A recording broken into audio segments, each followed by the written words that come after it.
اللہ تعالیٰ کا لاکھ لاکھ شکر ہے کہ اس نے ہمیں انسان بنایا، طرح طرح کی نعمتوں سے نوازا، اتنی نعمتیں کہ ہم گن نہیں سکتے۔ اسی نے ہمیں وجود بخشا، اسی نے اس وجود کو قائم رکھنے کے سامان کھانے پینے کی شکل میں اور دیگر سامانوں کی شکل میں عطا کیے۔ اس زمین کو ہمارے رہنے کے قابل بنایا، سورج کو روشنی کا ذریعہ بنایا، رات جیسی چیز کو ہمارے سکون اور نیند اور آرام کا ذریعہ بنایا۔ ہم جس طرح بھی نظر اٹھا کر دیکھیں، نیچے دیکھیں یا اوپر دیکھیں، دائیں دیکھیں یا بائیں دیکھیں، اپنی طرف دیکھیں یا دوسروں کی طرف دیکھیں، ہر طرف اسی کی دی ہوئی نعمتیں ہی تو بکھری ہوئی ہیں۔ لیکن سوال یہ پیدا ہوتا ہے کہ ان نعمتوں کو پا کر ہمارا رویہ کیا ہے؟ ہم اس نعمتیں دینے والے کا حق کتنا ادا کرتے ہیں، اس کے کتنے شکر گزار ہوتے ہیں؟ ہماری ان زندگیوں میں اس کے لیے کتنا وقت ہے؟ ہم دن بھر کے کاموں میں کتنے کام ایسے ہیں جو اس کی خوشی کے کرتے ہیں اور کتنے کام ایسے ہیں جو اس کی ناراضگی کے کرتے ہیں؟ اپنی گفتگو کا حساب لیں کہ اپنی زبان سے ہم کیسی کیسی باتیں بولتے ہیں۔ ہماری گفتگو میں کتنے فیصد گفتگو ایسی ہے جو اللہ کی رضا پر مبنی ہے، اور کتنی باتیں ہم ایسی بولتے ہیں جس میں سراسر اس کی ناراضگی ہے۔ ہماری کمائی، ہمارا کھانا پینا، ہمارا لین دین، ہمارے معاملات، غرض یہ کہ ہماری ساری زندگی جو کچھ بھی ہم کرتے ہیں اس میں کتنی باتیں ایسی ہیں، ہمارے کتنے کام، کتنی کوششیں، چلنا پھرنا ایسا ہے کہ جو اسے پسند آتا ہے، اور ان میں کتنی باتیں ایسی ہیں کہ جو اس کی پسند کی نہیں ہیں۔ بہت سی چیزوں کے بارے میں تو اب ہمیں احساس بھی نہیں رہا، ہمیں خیال بھی نہیں آتا کہ ہم اس کی ناراضگی کا کوئی کام کر رہے ہیں۔ تو اس سے بڑھ کر انسان کی بدقسمتی اور کیا ہو سکتی ہے؟ خود انصاف سے کام لیجئے، ایک طرف ان ساری نعمتوں کو رکھ لیجئے جو اللہ تعالیٰ نے آپ کو عطا کی ہیں، اور دوسری طرف اپنے رویے کو، اپنی عبادات کو، اپنی اطاعت کو، ذکر کو، اپنی سوچوں کو، وہ ہمارے ساتھ کیا کر رہا ہے اور ہم جواب میں اس کے ساتھ کیا رویہ اختیار کیے ہوئے ہیں۔ کیا ہم اپنے جج خود نہیں ہو سکتے؟ کیا واقعی ہم یہ فیصلہ خود نہیں کر سکتے؟ کیا ہم خود اس کے بارے میں سوچ نہیں سکتے؟ نہیں، سوچ سکتے ہیں، لیکن اس کے باوجود نہیں سوچتے۔ عقل رکھتے ہیں، عقل سے کام نہیں لیتے۔ دیکھ سکتے ہیں، ایسی چیزیں نہیں دیکھتے۔ سن سکتے ہیں، ایسی باتیں نہیں سنتے۔ پھر ہم میں اور دوسری مخلوق میں آخر کیا فرق ہے؟ اللہ تعالیٰ نے ہمیں اشرف المخلوقات بنایا ہے، یہ ساری نعمتیں ہمارے لیے پیدا کی ہیں۔ خلق لکم ما فی الارض جمیعا، جو کچھ زمین میں ہے اس نے تمہارے لیے پیدا کیا ہے، سارے کا سارا، سب کچھ ہمارے لیے بنایا گیا۔ لیکن ہمیں اس نے اپنے لیے بنایا تھا، تو ہم کتنے اس کے وفادار بنے۔ اس نے تو سب کچھ ہمیں دے دیا، لیکن ہم نے اس کو کیا دیا؟ ہماری زندگیوں میں کتنا حصہ اس کا ہے اور کتنا شیطان کا؟ کتنی باتیں اس کی مرضی کے مطابق اور کتنی لوگوں کی مرضی کے مطابق؟ کتنی باتیں اس کی اطاعت میں اور کتنی باتیں ہمارے اپنے ہی نفس اور اپنی ہی ذات کی اطاعت میں؟ ہم سب خود سوچ سکتے ہیں، اور ہمیں سوچنا چاہیے۔ اگر ہم نہیں سوچتے تو ہمیں سوچنا چاہیے۔ کیوں؟ اس لیے کہ اللہ نے ہمیں عقل دی۔ جہاں اپنے مفاد کی بات ہوتی ہے، جہاں اپنے فائدے کی بات ہوتی ہے، وہاں ہم خوب سوچتے ہیں اور دن رات سوچتے ہیں، اور سوچ سوچ کے بال سفید کر لیتے، سوچ سوچ کے بڑھاپا طاری کر لیتے۔ دنیا کے فکر اور دنیا کے غم اور دنیا کی پریشانیاں تو اس قدر ہم پہ چھائی ہوئی ہیں کہ ان کے بارے میں ہمیں کوئی بتانے والا نہیں کہ سوچو اس پر، پھر بھی سوچتے ہیں، اس لیے کہ اس میں اپنا فائدہ جو نظر آتا ہے، اپنے مفاد کی جو بات ہے۔ لیکن جہاں آخرت کی بات ہے، جہاں ہمیشہ کے فائدے کی بات ہے، اور جہاں کا نقصان ہمیشہ کا نقصان ہے، وہ چونکہ ابھی نظر نہیں آتا، ابھی سامنے نہیں، اس لیے اس کے بارے میں سوچنا بھی نہیں چاہتے کہ جب وقت آئے گا تو پھر دیکھا جائے گا۔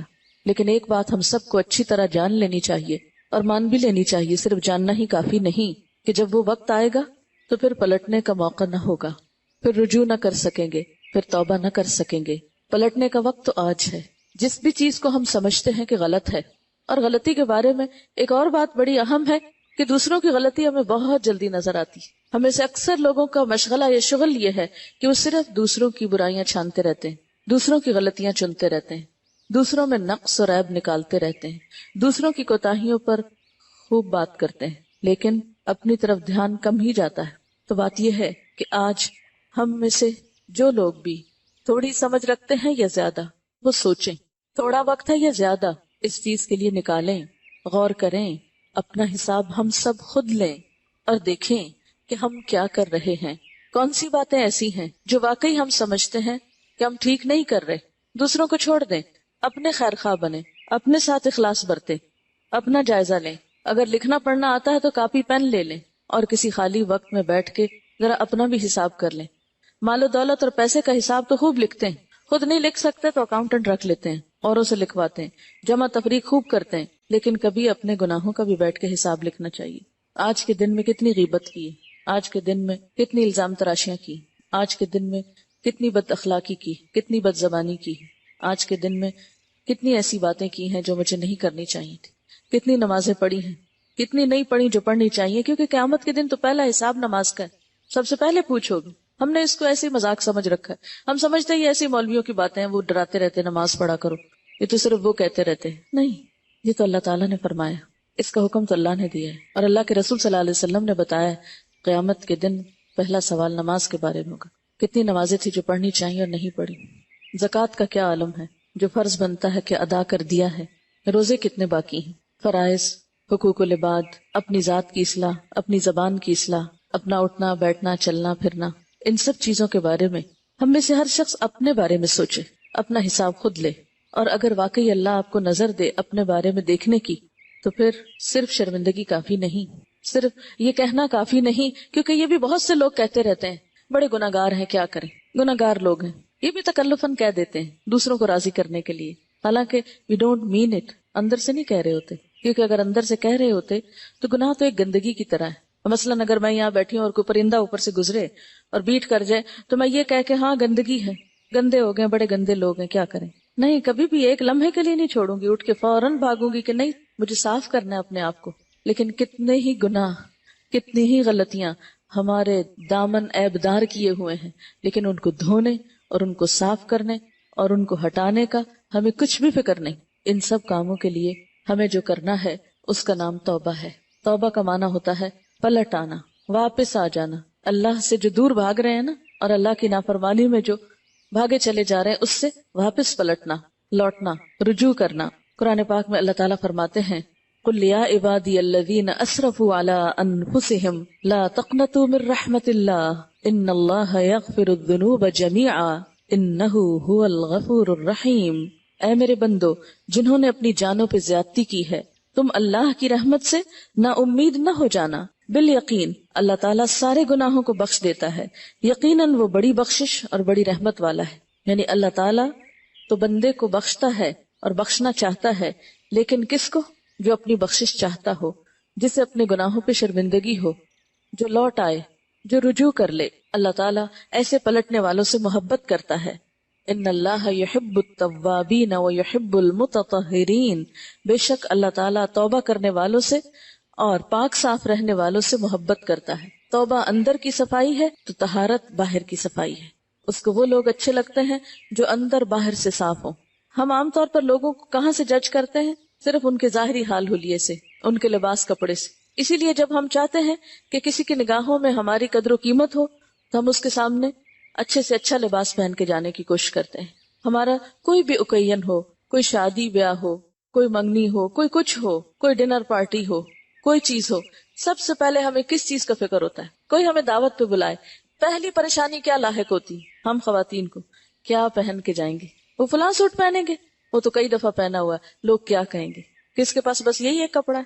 حالانکہ کتنی دفعہ ایسا ہوتا ہے کہ ہم کچھ پہن کے جاتے ہیں اور دوسروں کو نظر بھی کوئی نہیں آتا، ان کو یاد بھی نہیں ہوتا کہ کس نے کیا پہنا، پچھلی دفعہ کیا پہنا تھا اور اگلی دفعہ کیا پہنا. لیکن ہمیں فکر ہوتا ہے اپنا، کیونکہ لوگوں نے ہمیں ہمارے ظاہری حال سے پہچاننا ہے. اس لیے ہمارے سارا مال و دولت، ہمارا وقت، ہماری صلاحیتیں، ہماری ذہانت اور ٹیلنٹ، سب کچھ ہماری ظاہر کے سجانے پہ لگ جاتا ہے. لیکن اللہ تعالیٰ صرف ظاہری طور پر صاف ستھرے رہنے والوں سے ہی نہیں، پہلے توابین سے، یحب التوابین، جو اندر کی بھی فکر کرتے ہیں. جیسے دنیا میں کوئی دعوت پہ بلاتا ہے تو ہمیں کپڑوں کی فکر ہوتی ہے نا، ایسے ہی موت کا فرشتہ ہمیں آخرت کے لیے بلاتا ہے تو اس وقت ہمیں ایک ہی کپڑا پہننا ہے، سب کو سفید لباس، وہ سب کا ایک ہی جیسا ہوتا ہے. لیکن وہاں کیا دیکھا جائے گا کہ اندر کیا ہے؟ کیا اندر کی بھی پاکیزگی کا کوئی اہتمام ہے؟ کیا روح بھی دھلی ہوئی ہے یا صرف جسمانی طور پر ہی نہلا کے بھیجا جا رہا ہے؟ کبھی آپ نے اس پر سوچا، کبھی اس پہ غور کیا کہ مردے کو نہلاتے کیوں ہیں؟ حالانکہ جانا تو اس نے مٹی میں ہے.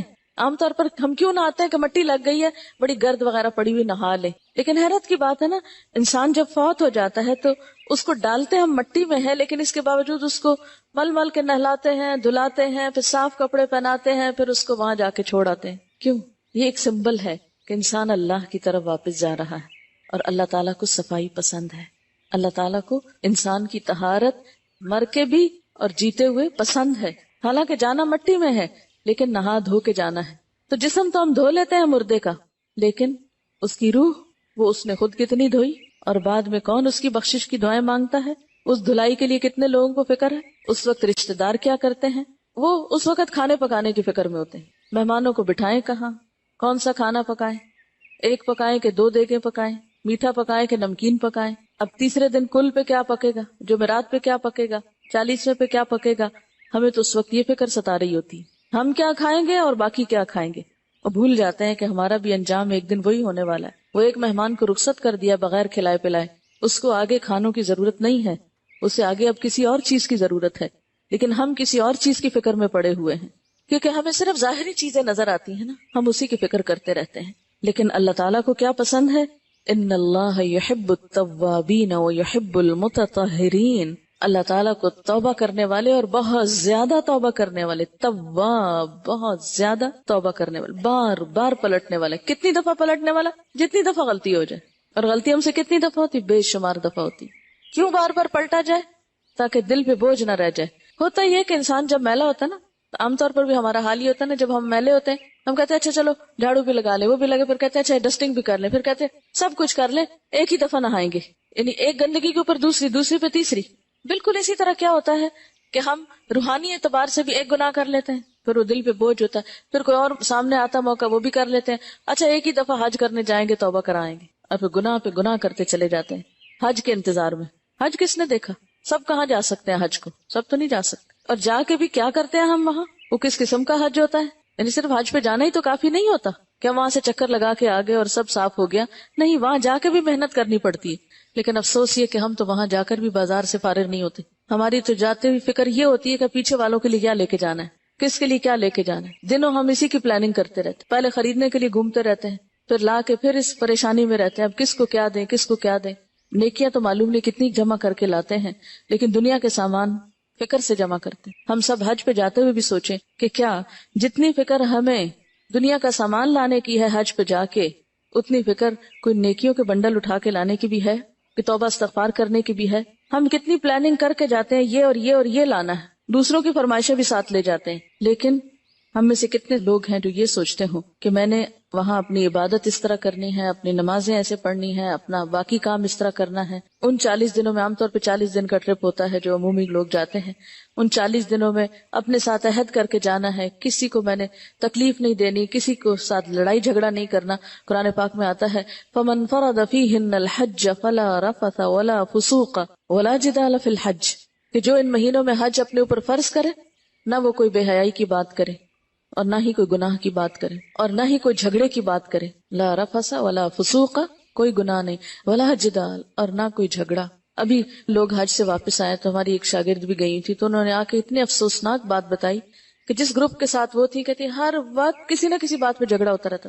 کبھی باتھ روم پہ جھگڑ رہے ہیں لوگ، کبھی کھانے پہ جھگڑ رہے ہیں، کبھی کسی بات پہ، کبھی کسی بات پہ. گویا حج نہیں کرنے گئے، بس ایک شغل میلہ ہے. اور جھگڑا کس پہ ہو رہا ہے؟ آج فلاں کی باری ہے کھانا پکانے کی، تو اس نے کیا پکایا ہے اور اس نے فلاں میٹھا پکایا یا نہیں، اور آج فلاں چیز کو دل چاہ رہا ہے، اور باقاعدہ فرمائشیں ہو رہی ہیں، اور پھر وہ پک رہا ہے نہیں پک رہا تو مردوں میں بھیجا جا رہا ہے وہ پکا رہے ہیں. یوں لگتا ہے جیسے پکنک پہ لوگ گئے ہوں. اگر وہاں جا کے بھی ہمیں زبان کی لذت نہیں بھولی، اگر وہاں جا کے بھی ہمارے اندر صبر اور پیشنس نہیں آیا، اگر وہاں جا کر بھی ہم نے لڑائی جھگڑا نہیں چھوڑا، پھر دنیا کا کون سا حصہ ایسا پاک ملے گا کہ جہاں جا کر ہم اپنی عادتیں بدل لیں گے. حج پہ جا کے کوئی جادو کی چھڑی نہیں پھرتی انسان پہ کہ سارے گناہ بھی ختم ہو جائیں فوری فوری، اور کسی کو یہ پتا ہو کہ ہم کر کیا رہے ہیں. کیونکہ یہاں اگر غلطی کرتے ہیں تو چھوٹی غلطی، وہاں جا کر اگر کرتے ہیں تو وہ کئی گنا زیادہ ہو جاتی. لیکن ان سب چیزوں کا علاج کیا ہے کہ جب بھی کوئی غلطی ہو جائے تو سب سے پہلے بات تو یہ کہ اس بات کا پتا ہو کہ کیا صحیح اور کیا غلط ہے. یہ میزان اپنے اندر رکھنا بہت ضروری ہے، ورنہ تو پتہ ہی نہیں چلے گا کہ کیا ٹھیک کیا اور کیا غلط کیا. پھر اس کے بعد جب پتا چل جائے تو دیر نہ کی جائے، فوراً توبہ کر لی جائے. کیونکہ اگر توبہ نہ کی اور یہ گناہ ساتھ چلے گئے تو یہی جہنم کا ایندھن بن جائیں گے، یہی آگ بھڑکانے والے شعلے بن جائیں گے. انسان جب توبہ کر لیتا ہے تو اس کے پچھلے گناہ معاف ہو جاتے ہیں، لیکن توبہ کا صحیح طریقہ بھی آنا چاہیے۔ صحیح معنوں میں توبہ اس چیز کا نام نہیں ہے کہ انسان صرف زبان سے کہتا رہے میری توبہ میری توبہ توبہ توبہ، یہ نہیں توبہ ہوتی، یہ تو ایک محاورہ ہے جو ہم بولتے ہیں۔ اصل توبہ کیا ہے کہ جس میں واقعی انسان کے اندر ندامت ہو، گناہ کو چھوڑنے کا ارادہ ہو، اور اپنے گناہ پر روئے اور شرمندہ ہو اور کہے کہ اللہ تعالیٰ اب نہیں کرتا۔ پھر انسان بھول جاتا ہے، انسان پھر ہو جاتا ہے، لیکن اس کے باوجود ایک شرمندگی کی کیفیت جو ہے وہ باقی رہے۔ قرآن پاک میں اللہ تعالیٰ سارے مومنوں کو توبہ کا حکم دیتے ہیں، وَتُوبُوا إِلَى اللَّهِ جَمِيعًا أَيُّهَا الْمُؤْمِنُونَ لَعَلَّكُمْ تُفْلِحُونَ، اور توبہ کرو سارے مل کر اے مومنوں تاکہ تم فلاح پاؤ، کامیابی ہو تم کو۔ یعنی کوئی شخص یہ نہ کہے کہ میں نے تو کبھی گناہ کیا ہی نہیں، کیونکہ ہمیں غلطیاں دوسروں میں نظر آتی ہیں، اپنی کم ہی نظر آتی ہیں، تو کوئی یہ نہ سوچے کہ میں نے تو کوئی غلطی نہیں کی۔ عموماً شیطان ہمیں کیا سجاتا ہے، غلطی ہو بھی جائے تو ہم دوسروں کو بلیم کرتے رہتے ہیں، ساری کوشش ساری محنت اس میں صرف کر دیتے ہیں کہ یہ دیکھیں کہ کون کون قصوروار ہے میری غلطی کا بھی، اس کے پیچھے اور کس کا ہاتھ ہے۔ اور یاد رکھیے توبہ کرنا انسان کے لیے دنیا میں بھی طرح طرح کی نعمتوں کا سبب بنتا ہے، اور گناہوں کا بوجھ اس دنیا میں بھی انسان کے لیے طرح طرح کی بلاؤں کا سبب بنتا ہے۔ قرآن پاک میں اللہ تعالیٰ فرماتے ہیں وَأَنِ اسْتَغْفِرُوا رَبَّكُمْ ثُمَّ تُوبُوا إِلَيْهِ يُمَتِّعْكُمْ مَتَاعًا حَسَنًا إِلَىٰ أَجَلٍ مُّسَمًّى، اور یہ کہ تم اپنے رب سے معافی چاہو اور اس کی طرف پلٹ آؤ تو وہ ایک مدت خاص تک تم کو اچھا سامان زندگی دے گا، اور ہر صاحب فضل کو اس کا فضل دے گا۔ ایک اور جگہ پر آتا ہے اور اے میری قوم اپنے رب سے گناہوں کی معافی طلب کرو پھر توبہ کرو، وہ تم پر آسمان سے زور کا می برسائے گا اور تمہاری قوت میں مزید اضافہ کر دے گا، اور تم گناہگار ہو کر پھر نہ جاؤ۔ یعنی انسان جب معافی طلب کرتا ہے، توبہ کرتا ہے، تو اللہ تعالیٰ بارشیں برساتا ہے۔ یعنی گناہوں سے معافی مانگنے کا فائدہ کیا ہے کہ دنیا میں بھی انسان کو ایک اچھا زندگی کا سامان ملتا ہے، اور جو توبہ نہ کرے تو قرآن پاک میں اللہ تعالیٰ فرماتے ہیں وَمَن لَّمْ يَتُبْ فَأُولَٰئِكَ هُمُ الظَّالِمُونَ، جو لوگ توبہ نہ کریں تو ایسے ہی لوگ ظالم ہیں۔ توبہ نہ کرنے والے کسی اور کا نقصان نہیں کرتے، اپنا ہی نقصان کرتے ہیں۔ اللہ تعالیٰ کی طرف رجوع نہ کرنا اور مایوس ہونا اور اللہ کی رحمت سے مایوس ہو جانا، خاص طور پر یہ بات کرنا کہ میں تو اتنا گناہگار ہوں، میری تو توبہ ہو ہی نہیں سکتی، میری نہیں معافی ہو سکتی، اس لیے معافی مانگنے کا کیا فائدہ، بہتر ہے ہم جو کرنا ہے اس دنیا میں کر لیں، جاننا میں تو جانا ہی ہے، ایک ہی دفعہ چلے جائیں گے، تو یہاں تو حسرتیں پوری کریں۔ کئی لوگوں کو یہ بھی کہتے سنا گیا ہے کہ ہم تو اتنے گناہگار ہیں جنت میں نہیں جا سکتے، تو جب جا نہیں سکتے تو پھر اور زیادہ گناہ کر لیں، اور پھر وہ ڈھیٹ ہو کر خوب گناہ کرتے ہیں۔ حالانکہ یہ طریقہ ٹھیک نہیں ہے۔ کس نے دیکھا ہے، کون کہتا ہے کہ اللہ تعالیٰ معاف نہیں کرتا؟ اور یہ بھی شیطان کا ایک وسوسہ ہوتا ہے کہ انسان کو اور زیادہ گناہوں پر وہ اس طرح آمادہ کر سکتا ہے اور مرتے دم تک اس کو پلٹنے نہیں دیتا۔ قرآن پاک میں اللہ تعالیٰ فرماتے ہیں وَمَن يَقْنُتْ مِن رَحْمَتِ رَبِّهِ إِلَّا الضَّالُّونَ، اور اپنے رب کی رحمت سے سوائے بھٹکے ہوئے لوگوں کے اور کون مایوس ہوتا ہے؟ یعنی جو بھٹکنا چاہتے ہیں وہی مایوسی کا اعلان کرتے ہیں۔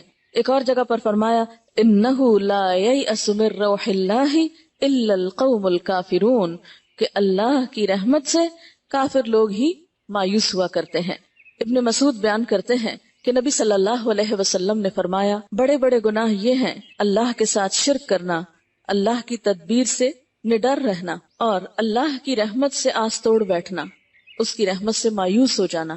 یعنی یہ کبیرہ گناہوں میں سے ہے۔ زندگی میں کبھی کسی وقت کوئی بھی تکلیف آئے، کوئی بھی دکھ یا پریشانی ہو، لیکن انسان کو مایوس نہیں ہونا چاہیے۔ اسی طرح بعض لوگ گناہوں کو چھوٹا سمجھتے ہیں، وہ کہتے ہیں لو اللہ تعالیٰ اس پہ بھی اب پکڑ لے گا، یعنی گناہ ہوتا بڑا ہے لیکن ان کی نظروں کو چھوٹا نظر آتا ہے۔ وہ کہتے ہیں لو اللہ تعالیٰ تو بہت بڑا ہے، اس کی رحمت بہت وسیع ہے، وہ اتنی چھوٹی چھوٹی بات پہ نہیں پکڑتا، اور اس طرح وہ اور زیادہ نڈر ہو جاتے ہیں اور زیادہ گناہ کرنے لگتے ہیں۔ حالانکہ گناہ چھوٹا ہو یا بڑا ہو، گناہ کو نہیں دیکھنا چاہیے، دیکھنا یہ چاہیے کہ اللہ تعالیٰ کی ذات خود کتنی بڑی، اس اتنی بڑی ہستی کے سامنے چھوٹی نافرمانی بھی بڑی ہو جاتی ہے۔ صرف یہ نہیں کہ جن گناہوں کو کبیرہ گناہوں کی لسٹ میں شامل کیا گیا ہے، صرف ان گناہوں کو انسان بڑا سمجھے۔ اللہ تعالیٰ کو ناراض کرنا اور اللہ تعالیٰ کی نافرمانی کے کام کرنا، یہ کسی بندہ مومن کی جرت نہیں ہو سکتی۔ ہاں بھول چوک ہو سکتی ہے، ڈٹائی کے ساتھ اور نڈر ہو کے غلط کام نہیں وہ کر سکتا۔ پھر اسی طرح یہ ہے کہ انسان اگر گناہ پہ توبہ نہیں کرتا تو انسان کے دل سے وہ نور چھن جاتا ہے، انسان بے حس ہو جاتا ہے، انسان کے دل پہ بوجھ آ جاتا ہے، انسان کو بے قراری اور بے چینی لگ جاتی اور دنیا کی نعمتوں سے بھی اس کا دل بعض اوقات اچاٹ ہونے لگتا ہے، ڈپریشن کی ایک کیفیت طاری ہونے لگتی ہے۔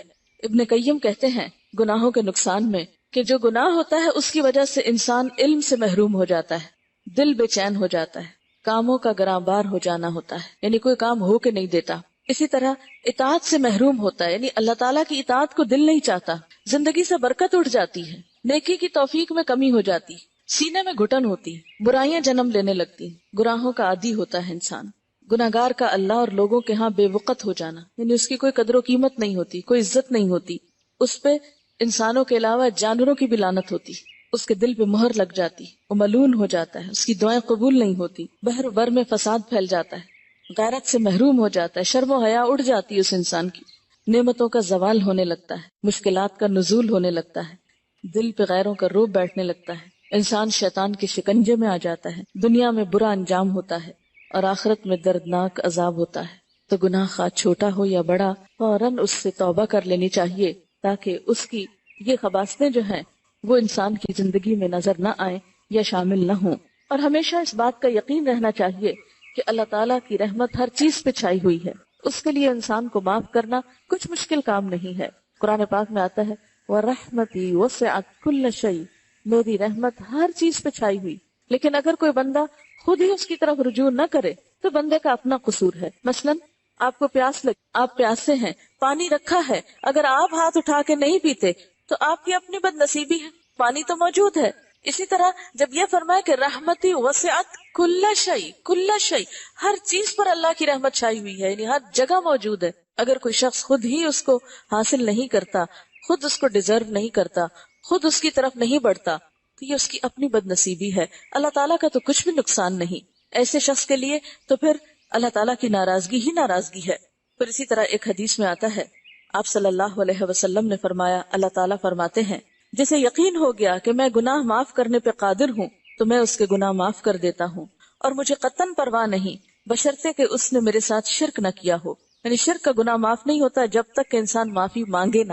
باقی گناہ جو ہیں وہ نیکیاں کرنے سے بھی دھلتے چلے جاتے ہیں، رونے سے دھلتے ہیں، دعائیں مانگنے سے، اللہ کا ذکر کرنے سے، لیکن شرک کا گناہ ایسا ہے جس پر واقعی انسان کو پوری طرح دل، زبان، عمل، ہر چیز سے پلٹنے کی ضرورت ہوتی ہے۔ پھر اسی طرح ہم دیکھتے ہیں کہ اللہ تعالیٰ فرماتے ہیں، اے ابن آدم، تو جب بھی مجھ سے دعا کرے اور مجھ سے امید رکھے تو تیرے جتنے بھی گناہ ہوں گے میں بخش دوں گا اور مجھے اس کی کوئی پرواہ نہیں۔ اے ابن آدم، اگر تیرے گناہ آسمان کی بلندی کو پہنچ جائیں پھر تو مجھ سے بخشش طلب کرے تو میں تجھے بخش دوں گا اور مجھے اس کی کوئی پرواہ نہیں۔